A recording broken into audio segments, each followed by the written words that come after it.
You're listening to the Game On Glio Podcast with Shannon Traphagen.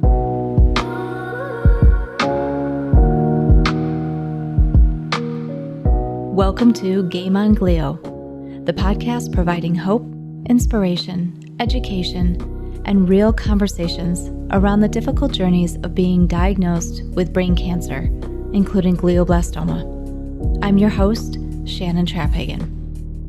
Follow us on Facebook and Instagram at Game On Glio Podcast, or visit our website, the Game On Glio Podcast, for insights and guest snapshots.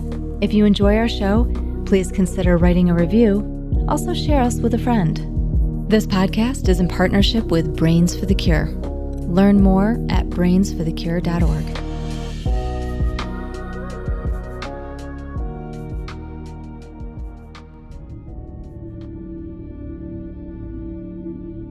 The word goodbye, the sensation behind the word. I've been thinking about it a lot lately. What does goodbye mean? What does it feel like? Why is it so hard? When I was a kid, we used to go travel to visit relatives, grandparents. Every time that we would go and visit my grandparents, and it was time to leave, I would cry. I never wanted to say goodbye to my grandparents. For some of you, this word is a challenge. It's the challenge of your life. To get through this is to get through raging loneliness, strength-draining grief. You sleep alone. You walk the hallways of a silent house. You catch yourself calling out their name or reaching for their hand. You feel quarantined, isolated. The separation has exhausted your spirit. The rest of the world has moved on. You ache to do the same, but you can't. You can't say goodbye. I'm paraphrasing a tiny bit, but this paragraph is from a book called You'll Get Through This by Max Lucado. It's a book I'm reading right now. It was gifted by a dear friend. The purpose of that chapter is to say goodbye, and what does that truly look like? What does it mean? When we've lost someone so close to us, so vital to us, even after they've gone, the concept, the idea of saying goodbye to them, of letting go, it is so hard to do. Even though Mike is gone, I haven't really said goodbye. I don't know what that looks like. I don't even know what that means. I miss him, and the words that Max writes in this chapter, it's exactly how it feels. It is raging loneliness. C.S. Lewis, the author of The Chronicles of Narnia, writes, "In one sense, your grief will always be with you. Losing a loved one is like having your leg amputated. You don't get over an amputated leg. The wound may heal, but the leg will never grow back. You'll always have that absence in your life. You'll always walk with a limp." He wrote about this in A Grief Observed after he lost his wife. And that's exactly what it feels like. It feels like my leg has been amputated. I never really knew how to describe it until now, but those words fit perfectly.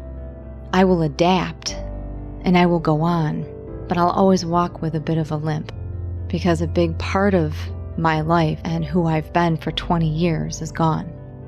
When Max talks about saying goodbye in his book, he talks about it in the sense of how goodbye is not really goodbye.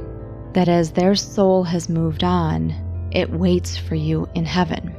And that is the promise of God. You will all be reunited once again in heaven. Now, I'm a person of faith, and so I truly do want to believe, that Mike is waiting for me up in heaven. The idea of the goodbye here on earth not being a forever goodbye, it's tantalizing. It's something I truly want to believe in and hold on to. And yet, the thought of waiting 40 or more years to see him again, it's daunting to think about. Goodbyes are complex. They are heart-wrenching. They are not easy. And this is all part of grief. This is all part of the grieving process. How long does grief take? It's an age-old question. It is a question that is asked over and over again. But the answer is, grief takes as long as it takes. There is no answer. There is no manual to get through it. It takes as long as it takes. It has to be worked through. It has to be softened. You have to feel your way through it, sense your way through it. It's like cozying up to a blanket. You have to sit with it. Let it be part of you. And I'm still navigating my way through that process. In A Grief Observed, C.S. Lewis writes, "In grief, nothing stays put. One keeps emerging from a phase, but it always recurs.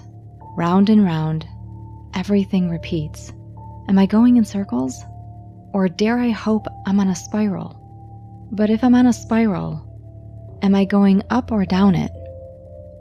That's what this feels like. It's a spiral. You're going in circles, and sometimes you feel like you're going up, and sometimes you feel like you're going down. And for every 3 or 4 steps forward, there's a step or 2 back. This month, 9 months since my husband has passed, we celebrated Independence Day, 4th of July, a long weekend of celebrations, of fireworks, of time off from work, of gatherings and barbecues and time with family. The 4th of July is like a second wedding anniversary to me. It's a holiday that has been very dear to Mike and I, something we celebrated because 20 years ago, this 4th of July, my husband and I got together. We had a huge party with friends. We all slept in tents. We watched fireworks over the lake, and he and I connected, and our journey began.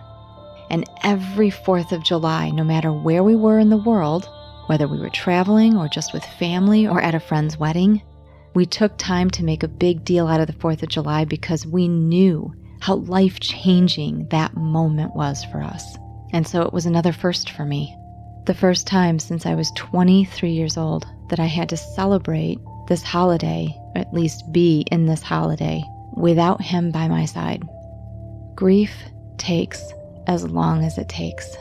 Mike will forever be in my heart, and I am trying to move on, one baby step at a time, but he will always be a part of my heart. And so that word goodbye, oh, it's tough.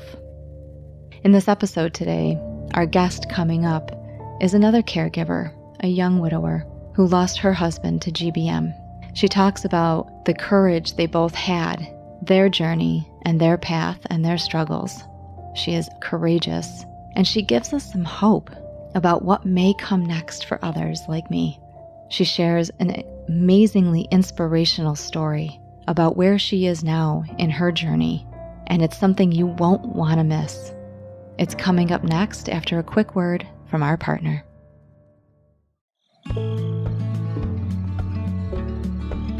When my mom was diagnosed with a brain tumor, I didn't know where to turn. How do I prepare myself as a caregiver? As a 22-year survivor, I've talked to hundreds of patients, mostly just listening and answering questions. I've visited dozens of websites, some good, but none I thought truly met the needs of survivors and caregivers. I found what I was looking for in Brains for the Cure. This is a resource I've been looking for. Not only did I learn a lot, but it also reassured both of us that we are not alone. With resources and news from Brains for the Cure, patients and caregivers can advocate for themselves and become decision makers in their own journeys, learn about treatment options and clinical trials, and connect with other patients, survivors, caregivers, and medical professionals through our ambassadors, online support groups, and personal stories. Find out more at www.brainsforthecure.org. Hello, and thank you for joining us again. This is the Game On Glio Podcast. Welcome back. We are joined now by a GBM widow and caregiver, Katie Schwartzmeyer-Stearns. Katie, thank you so much for joining us today. We are so happy to have you on the show. Thank you for having me. So I wanted to talk a little bit about your deceased husband, Jesse. Why don't you tell me a little bit about how you guys met, when you guys met, and who he was? So Jesse and I met on Match.com in, I want to say it was the end of April in 2014. I had actually been on and off Match for about a year and a half, had some really terrible experiences, and I had just about a week left of my subscription, and this really adorable man. He liked one of my pictures, but he didn't send me a message or anything. And I was looking at his profile, reading about him, and I said, well, he seems like a really nice guy. I wonder why he didn't reach out to me. So I just sent him their version of a flirt back. And within an hour, he had sent me a message. We chatted for a few days, and pretty much from the first time that we met in person, we were basically inseparable. Oh, wow. Jesse was the kind of man that he just had a way of putting everybody around him at ease. He was just the goofiest person you would ever meet, always laughing about something, always trying to make everybody feel welcome and included. He had no trouble making himself look silly if it would make you laugh. And he was just the easiest person to be around. It's really the only way that I can describe him. How long were you guys together before he was diagnosed?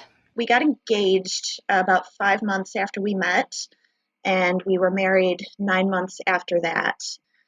For some reason, we seem to have a thing with the number 25. He proposed to me on October 25th. We married on July 25th. And on March 25th of the following year, we found ourselves in the Strong Memorial Hospital emergency room. In Rochester, New York. Okay. He was having some unusual migraine symptoms, which he had never had migraines before, but I have. I've had them since I was a teenager. And the things that he said seemed like they were pretty textbook until he said that he couldn't remember how to tell his boss that they needed more paper towels. In all my years of migraines, I've never forgotten how to find words. So I was instantly concerned. And this was actually a couple of days before we found ourselves in the ER. But 2 days later, it happened again. And he couldn't remember his doctor's name. He couldn't remember where his doctor was located. So his manager advised him to go to the emergency room. By the time we got there, his symptoms, of course, had passed. We waited for 5 hours to be seen. Mm-hmm. They said probably just a migraine. We're probably doing overkill by doing a CAT scan, but we're going to do it just for completeness.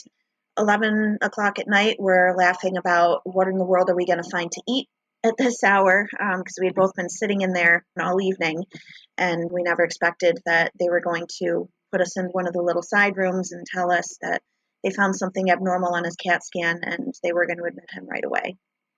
Wow. So this was at around midnight? A little bit before midnight, and it was 8 months to the day after we were married. Okay. So when he was diagnosed originally, did they tell you what they think it was, or did they just say, we found something abnormal and we're going to do surgery? I mean, how did that play out? I call it the seagull treatment. They swooped in, they left a mess all over us, and then they swooped back out again. All they told us was, we found something abnormal on your CAT scan, and we're going to go and get the neurology team. We were admitted that night.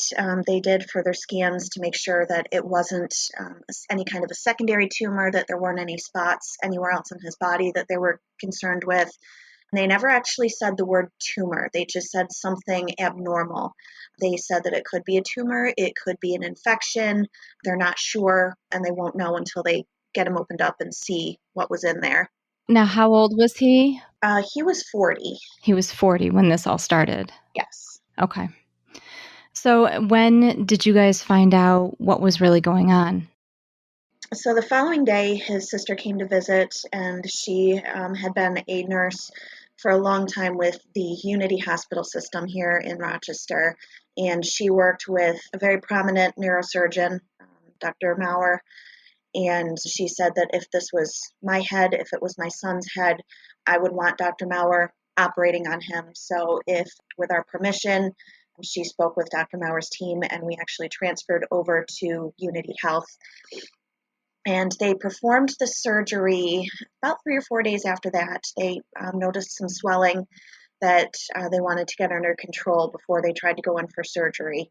And it was at that time that Dr. Maurer came from surgery and said he believed that it was an astrocytoma. And so now for anybody who's listening, an astrocytoma is a different form of brain cancer. It is a brain tumor.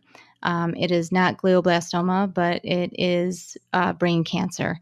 So, Katie, tell me a little bit, when When you guys heard this diagnosis, I mean, what was going through your and Jesse's head? It's just fear, really. They tell you don't ever go on Google, but what else are you supposed to do when you find out that your husband has something that it is definitely cancer? I immediately found myself on Google. What is this astrocytoma? What are his chances? And I did see that actually the grade 4 astrocytoma is the glioblastoma. Mm-hmm. He kept the most positive attitude. He kept saying that he was chosen for this because he was going to beat it. And it was about a week after the surgery that they received the pathology results, and they confirmed that it was what they called an anaplastic astrocytoma, which is a grade 3. He impressed upon us that it was not a glioblastoma at this time, and we had a lot of options to fight. And in fact, they ended up going in about 3 weeks later to do a second surgery to remove another large mass to be able to get a little bit better result from the chemotherapy and the radiation. Okay. Going to his treatments, we were very optimistic. We were believing from the beginning that he was going to win. Now, at this point, you guys hadn't been together for more than a couple of years, correct? That's right. We were just shy of 2 years together when this happened. Wow. So now you guys are in the thick of the chemo treatment and the radiation treatment after he was diagnosed. What was that like? I mean, how did this process play out for you guys? Well, it was actually ironic that right before they found the tumor, Jesse and I had just started trying to start a family together. And the day that we were supposed to be going to the fertility clinic to find out what was happening, why things weren't working yet, was the day that he was rushed into the hospital. So now we found out he's going to need radiation and chemotherapy. Immediately we went back to the fertility center and said, well, we need to preserve his fertility before we start these treatments. And within a matter of 2 weeks of each other, we found out first about the cancer. Then they told us that due to what they found in our tests, our options for having a family were going to be either in vitro fertilization or nothing. So we went virtually overnight from being blissful newlyweds trying to start our family together to facing chemotherapy and invasive fertility treatments with each other. I'm so sorry to hear that, Katie. And I know what that feels like to a degree, because my husband and I were faced with very similar circumstances, ironically. It impresses me that you guys had the wherewithal to run right back to the fertility clinic. I wish I had that wherewithal, that thinking, but everything happens so lightning quick in those kind of situations. It sounds like you guys put some stuff aside so that you could maybe proceed with that down the road after his treatment ended. Is that how you guys decided to go forward? I actually battled with myself a lot about if I was going to even bring it up to him. I felt selfish in asking about our family plans when we just got this life-altering news about him. I adore his mother. She's a wonderful lady. We're sitting in the meeting with the doctor, and she asked him, now they need to have babies. What do we do about that? So she was actually the one to bring up the subject. So I was very thankful for that. And I asked him later, I said, I don't really feel right mentioning this, but what do we do? And he said, well, this is important too. We really want this family. We want this baby. So let's not wait. Let's just do it now, because we feel comfortable that things are going to go the way we want, but we can't say that for certain. Mm-hmm. So before he started his chemotherapy, we went back to the fertility center to freeze specimens. And immediately after he finished his radiation therapy, I started my first round of in vitro therapy. Wow. So you guys did that back to back. We did. And then when he finished radiation, you guys went right into IVF treatment. We did. Wow. That's a lot to take on. And I just commend you guys. It takes a lot of strength and fortitude to walk that path. There's just no words. I'm really impressed with the amount of strength both of you had to hold on to the vision and the dream that you guys had. So now walk us through what happened after that. You guys started the IVF treatment. Was he in a delay pattern? Was he still doing chemotherapy? I know that when IVF starts, because you guys had put specimens aside, was he doing chemotherapy still while you guys were doing the IVF? He was. So he went into what they considered to be the maintenance dosage of his chemotherapy, where he was doing 5 pills, 5 nights in a row, and then 23 days off. And he would do that every 4 weeks. And that was indefinite until they said that the tumor was gone. Unfortunately, that point never came to pass. But he was continuing with the maintenance doses while I was going through the in vitro. And a lot of people asked me, how in the world was I managing both of those at the same time? And as strange as it sounds, the in vitro gave me something to look forward to. I can understand that. Yeah, it was stressful, but I was going into the fertility center 3 days a week to monitor my progress. And it was exciting seeing that everything that we were working towards, at least with my in vitro, was working almost in real time. But all of a sudden, we found that we brought bed bugs home from the hospital. That was the thing that finally made me lose my composure, was having to treat my home for bed bugs. You know, nothing ever happens in a singular path, right? It's always kind of in threes. Everything just all happens at once. I have to ask, though, listening to your story, I'm reminded of how I felt and everything that I was going through. As you were doing IVF treatments and your husband is doing his maintenance chemotherapy, how were you emotionally handling all of this? Because not only are you going through hormonal up and downs, you know, your body is going through different changes because of the IVF, but, you know, you're also trying to take care of your husband who you love. And like you said, you guys had just gotten married and, you know, you were working on starting a family, and it's almost like you didn't have a chance to even really take a breath. So I can't imagine emotionally, how did you keep yourself upright? Honestly, looking back, I don't know how I kept myself going. When this whole thing went on, Jesse and I were trying to compete in what they call a 4 seasons challenge here in Rochester, which was a half marathon in winter, spring, summer, and fall. We completed the winter one together, and I wanted to push him in a wheelchair for the spring one because he had just had his surgery. But as it turned out, he had his second surgery the day before the race. So I wrote his name and the number he was supposed to have on my arm.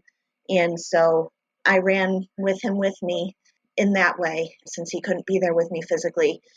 Just staying engaged with my training, keeping my focus on what's the next goal, what's the next bite-sized piece that we can break off and we can try to put together, was really the only way that I was able to keep any kind of sanity, because everything was just so big and coming at me so fast that, you know, the only way really to get through it was to break it down into smaller pieces.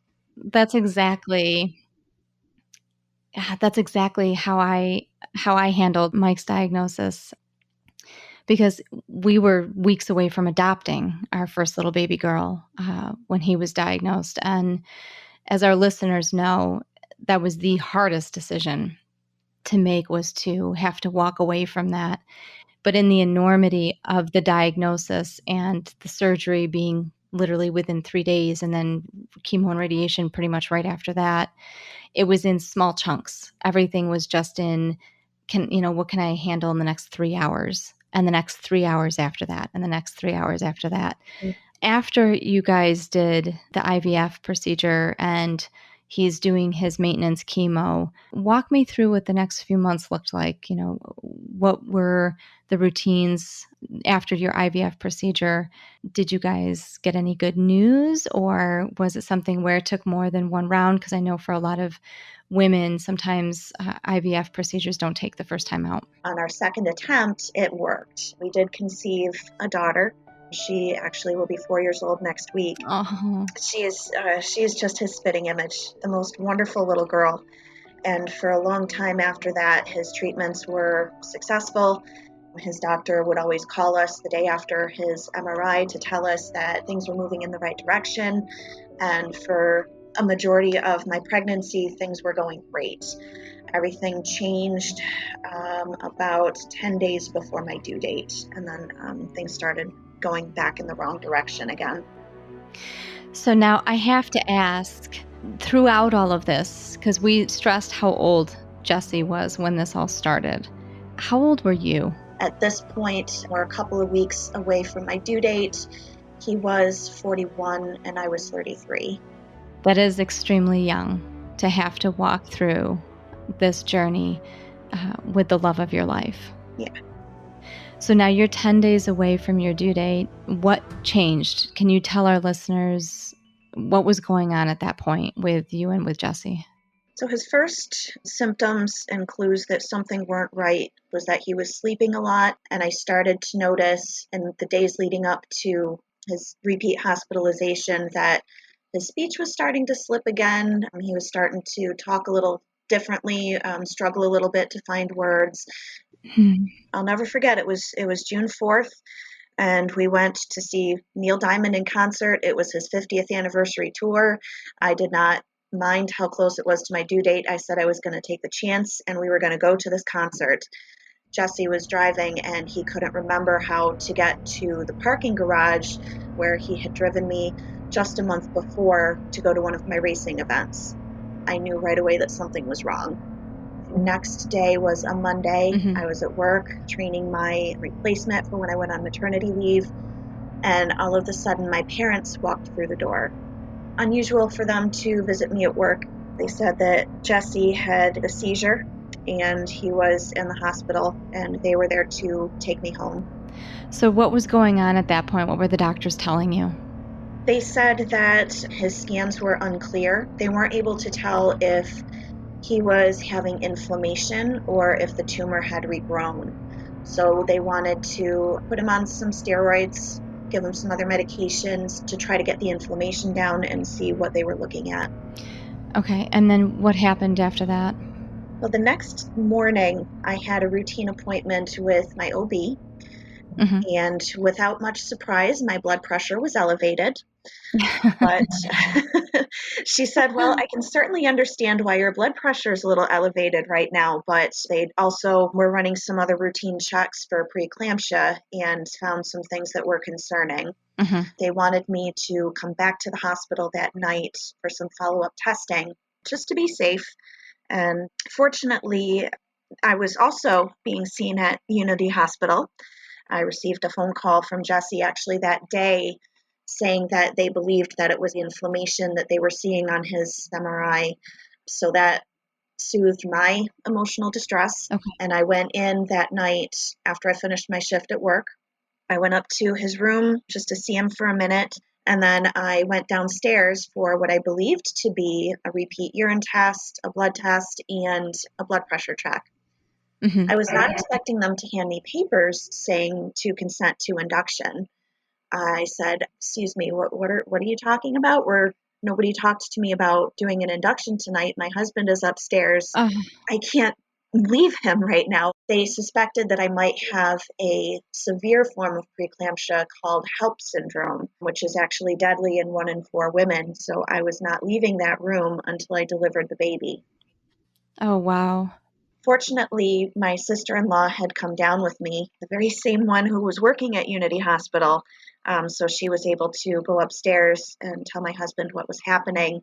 And they let him come down and actually be with me in the maternity ward as long as he was back in his room in time for his medications. Oh my gosh. Looking back on it, it's really not funny, but I can't help but chuckle seeing the pair of us in our matching hospital gowns while I'm being induced and he's there trying to figure out what's going on with his tumor. Boy, when it pours, it really pours. It really does.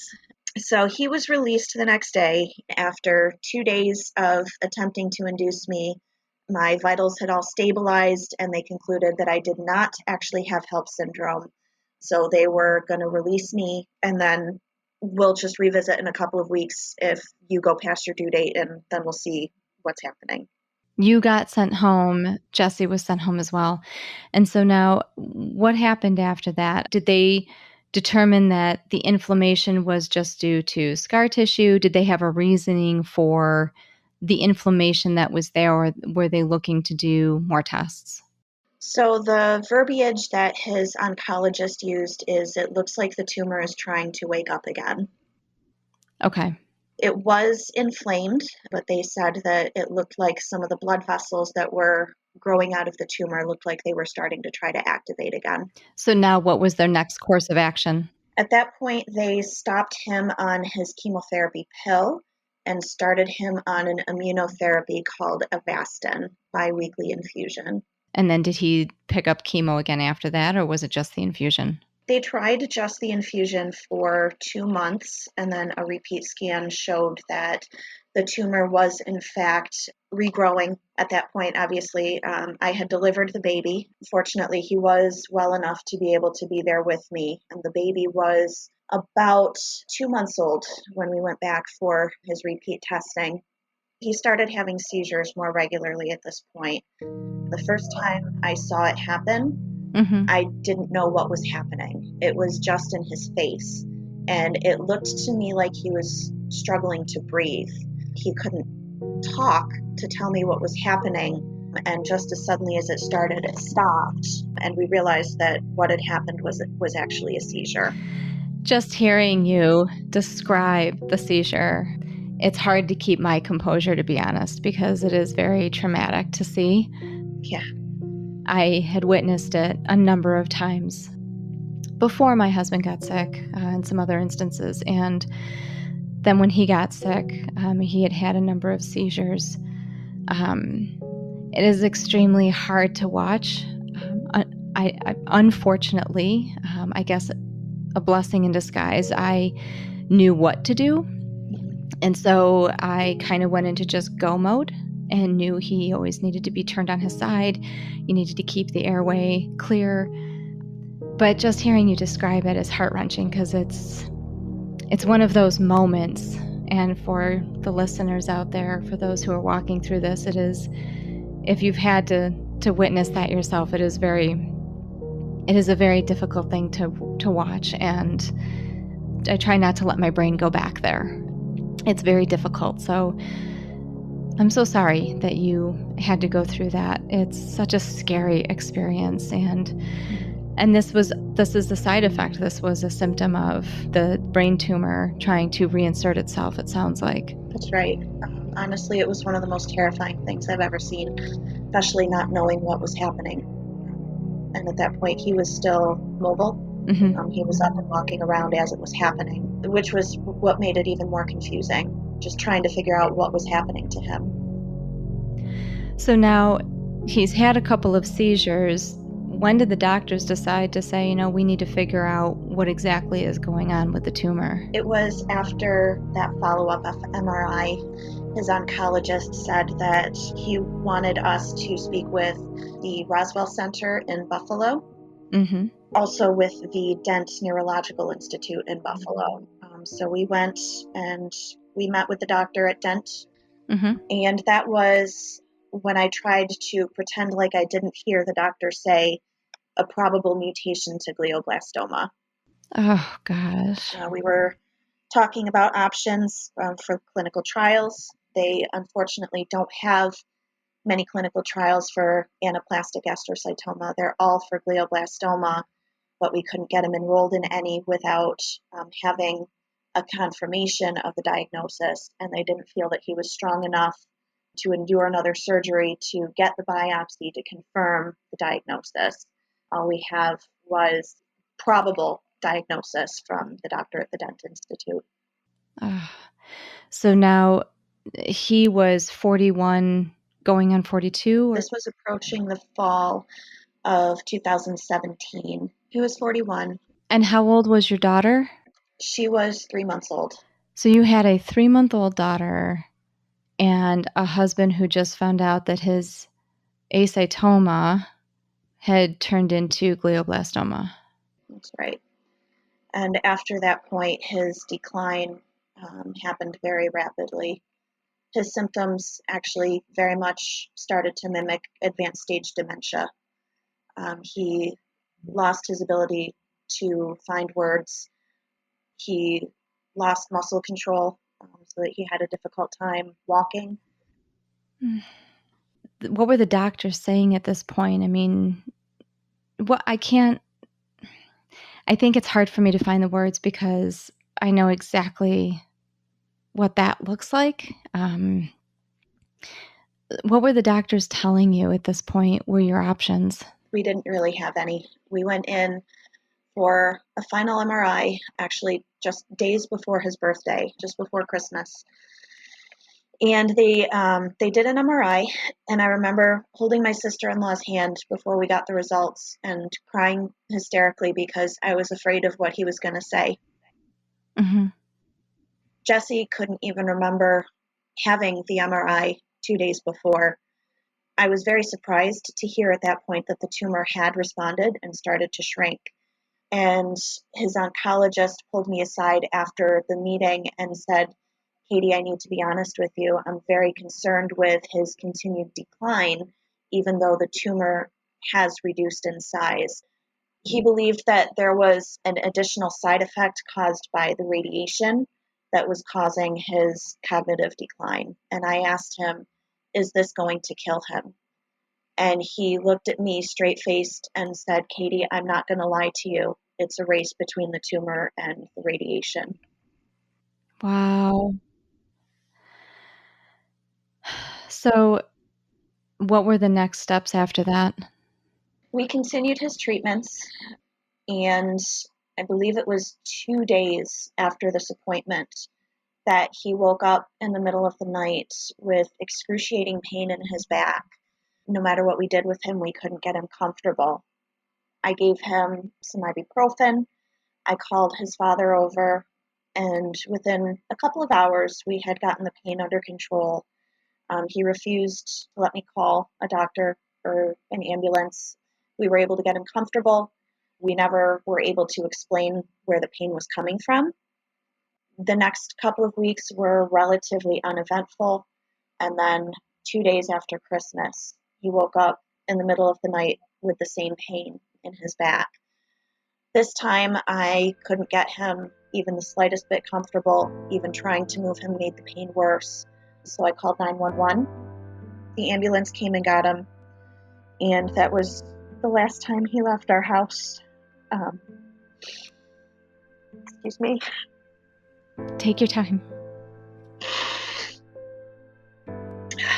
It is a very emotional and hard thing to walk through, especially when you know that that is probably the last time they will see the house.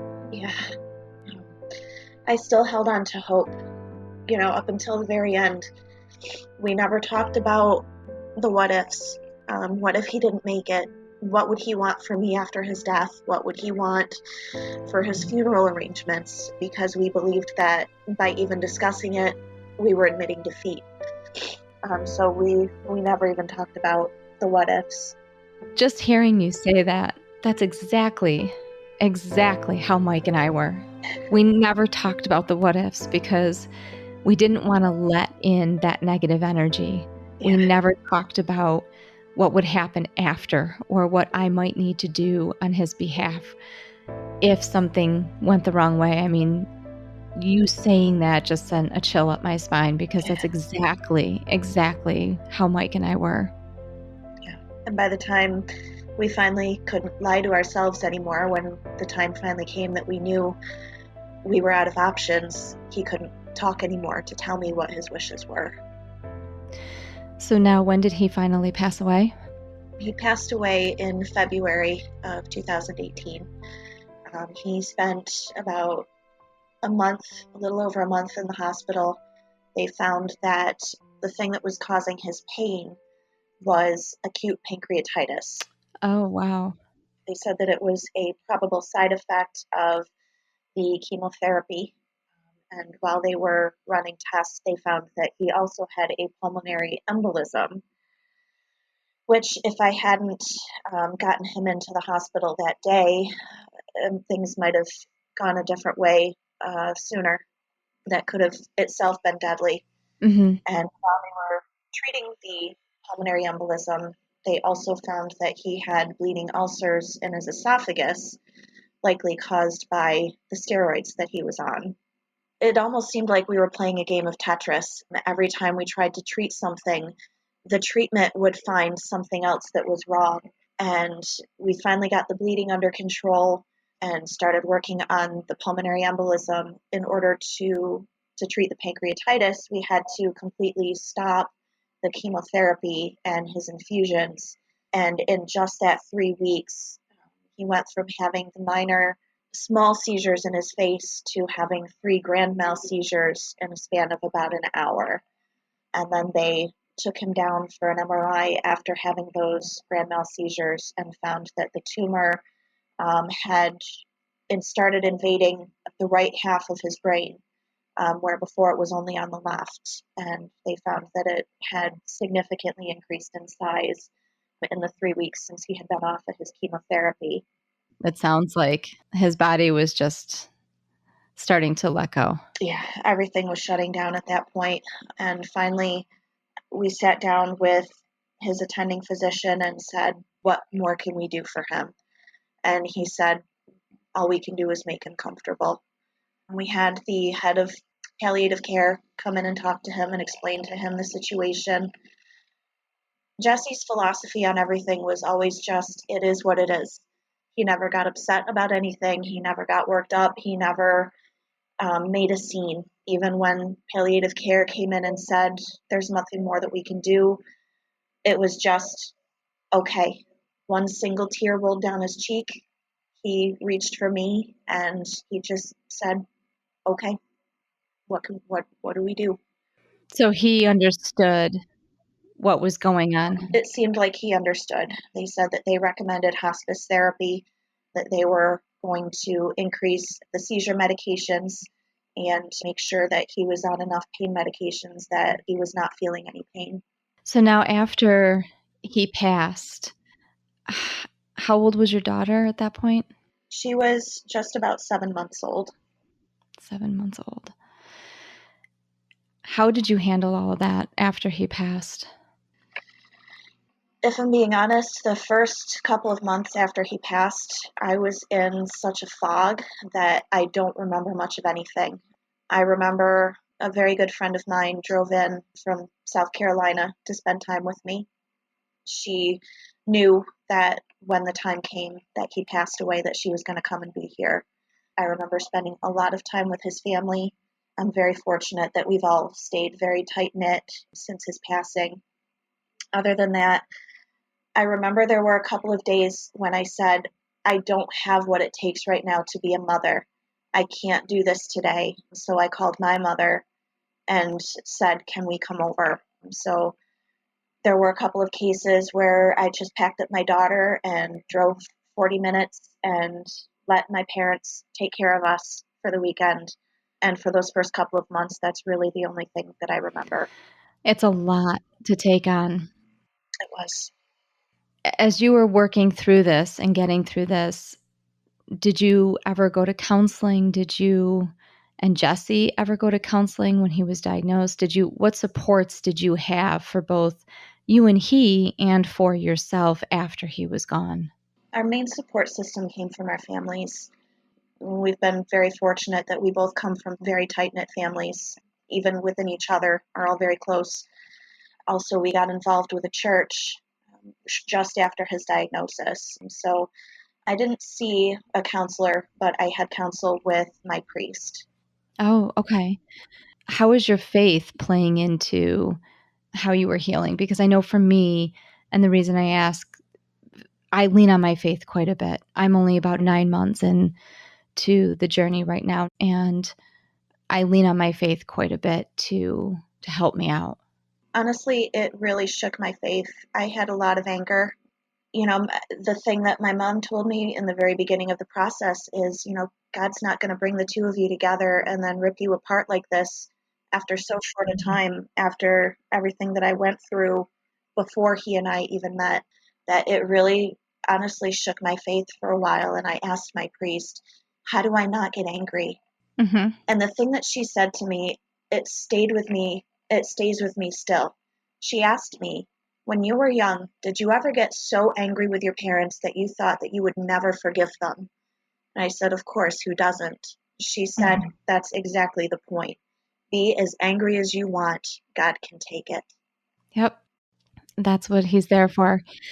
And that's where our anger is supposed to go. It's supposed to be directed towards him. I've had many moments myself where I've been very angry at the amount of loss. But with that comes a silver lining. And with the amount of emotion that has been in this story, I am very excited to have you tell listeners where you are currently in your journey. You have met somebody truly wonderful, and there is a specialness to the relationship you have with your current spouse. And I would love for you to share just a little bit about that with the listeners. Yeah, so I was very fortunate that I met a wonderful man only a very short time after Jesse's passing.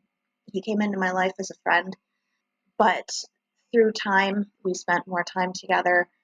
I wasn't looking to date. I wasn't looking for love. I didn't think that I would ever fall in love again. Because, I mean, to love is to lose, right? You know, we get into these relationships and we know that this is the consequence, that, you know, eventually this could happen. So why would I want to open myself up to that again? So for a long time, I kept my wall up. I wouldn't let him in, but he was always there. He became my best friend very quickly. He let me cry whenever I needed to. He asked me questions about Jesse, said he wanted to know who Jesse was. He wanted to know what kind of man he was. And, you know, as we got closer to being in a relationship with each other, said that he wanted to know how to be the kind of man that Jesse would be proud to have taking care of me and his daughter. That's amazing. He really is a wonderful man. So it was difficult reconciling that against still dealing with my grief. No matter how hard I tried to push, he wouldn't let me push him away until I finally let my walls down. And we got married just about 2 years after we met. And I am expecting a child in December. But here's the truly remarkable thing. Life is incredibly ironic, and my new husband, John, is not able to have any more children of his own naturally. So we knew that if we wanted to have a child together, we were facing another round of in vitro fertilization. Okay. We were discussing our options. We could have his procedure reversed and try to see if we could have a child together. We could go through a brand new IVF from scratch, or coming back to what I had said about the IVF where I conceived my daughter, is we had a much larger number of embryos that were of high quality. They were still viable. They were still existing in a cryobank in Syracuse, New York. So we decided that our best option was, in fact, to give my daughter a full sibling, and I went through an IVF procedure using one of Jesse's children. So I want to take that in for a minute, because that is one of the most remarkable things I've ever heard. Yeah. So your husband's name is John, correct? Yes. And not only was he supportive of you and fell in love with you after losing your first husband, but you are now pregnant with Jesse's second child, and you're carrying his memory forward with another sibling for your daughter, and John is right by your side. He is. Wow. That is just so heartwarming to hear where you are in this process right now. And it fills my heart with joy to hear how far you've come. Our experiences, and this is probably a first, are not very far apart.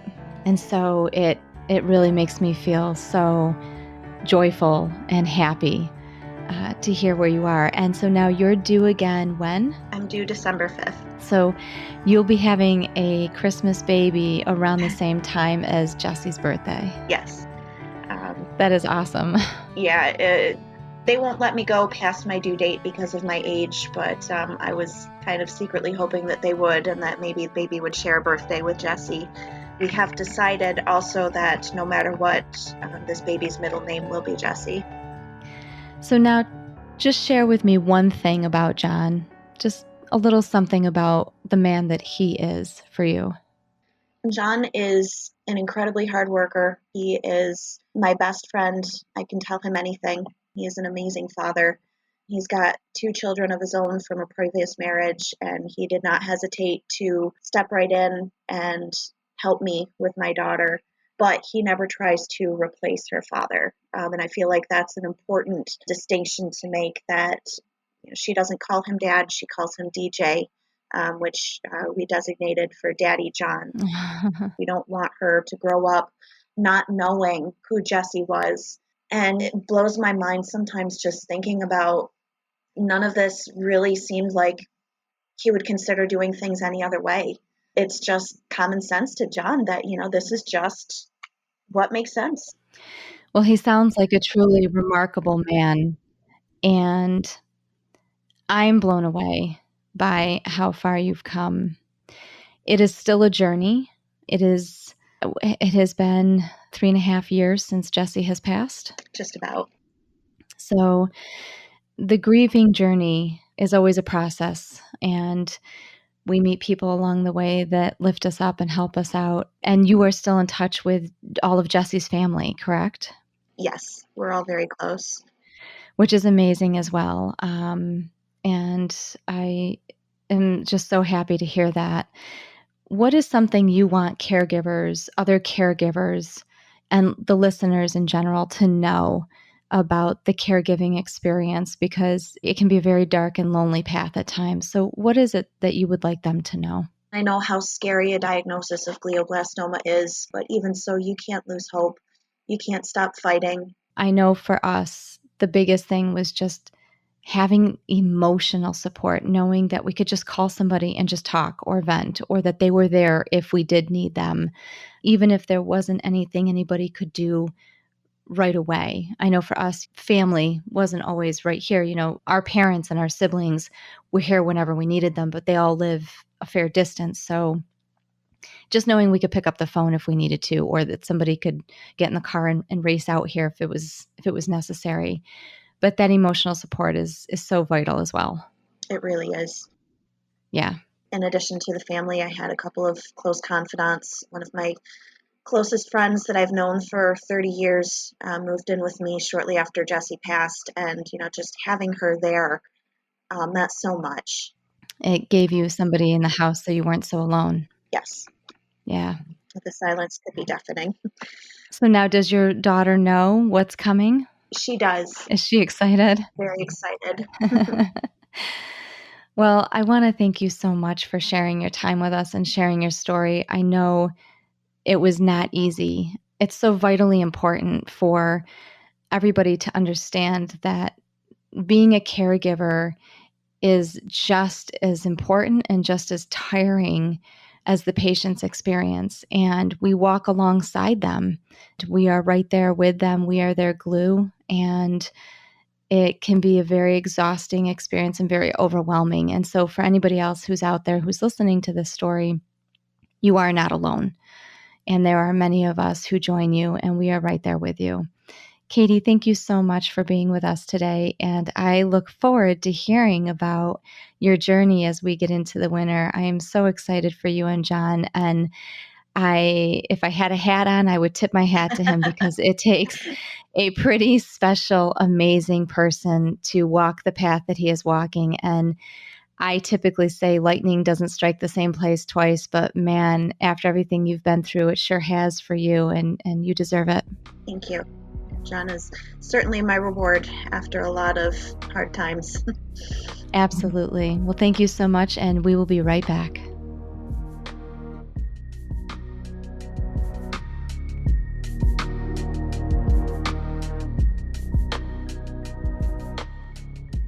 Is God good when life isn't? It's a question we ask ourselves over and over again. especially for those of us who have gone through a traumatic event. It's a question that Max Lucado asks in the book that he writes, You'll Get Through This, the book that I referenced earlier on in this episode.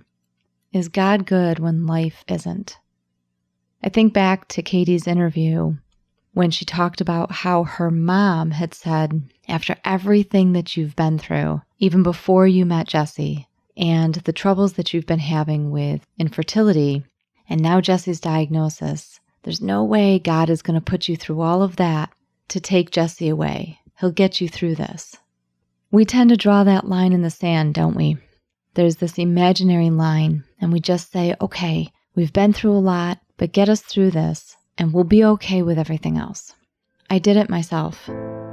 Before Mike was diagnosed, we had suffered so many miscarriages. By the time the adoption rolled around, I was just finally starting to pursue my dream of being a fiction author, and here comes the diagnosis. And then all of a sudden, the adoption goes away. I found myself sitting in our baby's room, staring at the empty crib and thinking, okay, it's okay. We will get through this. I will get through this. I can handle the miscarriages and the loss of those babies. I can handle the loss of this adoption. I can handle the diagnosis that was just handed to my husband. Just don't take him away. Don't let him die. Just get us through this and I can deal with everything else. I drew a line in the sand. There's a part that I'll be paraphrasing that Max Lucado writes in that chapter. He talks about a friend of his and her husband. They were handed a lot. She wrote in a blog, multiple hospital stays with our daughter were exhausting, but I held faith, losing Brian's family members one by one until there was only one left, who was then diagnosed with stage 4 brain cancer, was incomprehensible, but I still held faith.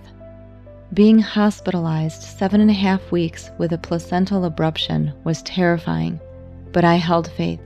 I held to the faith that God works for my good, and though I do not necessarily understand the trials, I trusted God's bigger, unseen plan. God and I had a deal. I would endure all of these trials that came my way. He knew where my line was drawn, and I knew in my heart He would never cross it. But He did, and I delivered a stillborn baby girl. With my other daughters still at home, on a feeding tube, and her future health completely unknown, it was just a foregone conclusion that this baby we wanted and loved would be saved. She wasn't. My line in the sand was crossed. My one-way deal with God shattered. That sticks with me a great deal, because that's the lesson of all of this. That line will always be crossed. We have to get to the point where we pull that line away, where we understand and accept that life brings us trials. We have to endure a lot of pain, and it is not always fair. It is not just. There is no rhyme or reason for the amount of suffering that some of us have to endure. But if we've learned anything from today's episode, it's that good can triumph. And Katie is that inspiration. Look at how far she's come. Look at the baby that she is going to have. Another child with her late husband, with the support of her new husband. It doesn't get any better than that. So for those of us who are still walking this journey, remember that good can come from a bad situation, and that God is good even when life isn't. We are all in this together, and there is a light at the end of the tunnel, whether patient or caregiver, family member, or if you are on the front lines of this and you are helping us to find a cure. Those doctors and nurses and amazing oncologists and clinical trial experts who are fighting this battle with us. Good can come out of this, and it will. We just have to have hope, we have to be patient, we have to be kind to ourselves, and we have to have faith. Until next month, I look forward to hearing all of your comments, hearing your thoughts for today's episode. Know that I am walking there alongside of you. Don't forget to visit our Facebook page, or the website, thegameongliopodcast.com, where you can find all of the episodes and the blog that I write, Grace, Guidance, and Gratitude. And don't forget to visit brainsforthecure.org. They have some amazing resources there. We'll see you next month. Brains for the Cure is an innovative online resource to help brain tumor patients, survivors, and caregivers become advocates, educate themselves, and connect with others throughout each phase of their journey. We are proud to partner with the Game On Glio Podcast. Visit brainsforthecure.org to learn more. Thank you so much for joining us this week on the Game On Glio Podcast. Make sure to visit our website, thegameongliopodcast.com, where you can subscribe to the show via Podbean, iTunes, Google, Apple, Spotify, or via RSS, so you'll never miss a show. While you're at it, if you found value in this show, we'd love to hear what you think. Please post a review, give us a rating, or simply share with others so that they can listen to the show in the future. That'll help us too. If you like this show, you might want to check us out on Facebook at Game On Glio or on Instagram at Game On Glio Podcast. We look forward to seeing you again next month for another exciting episode of the Game On Glio Podcast.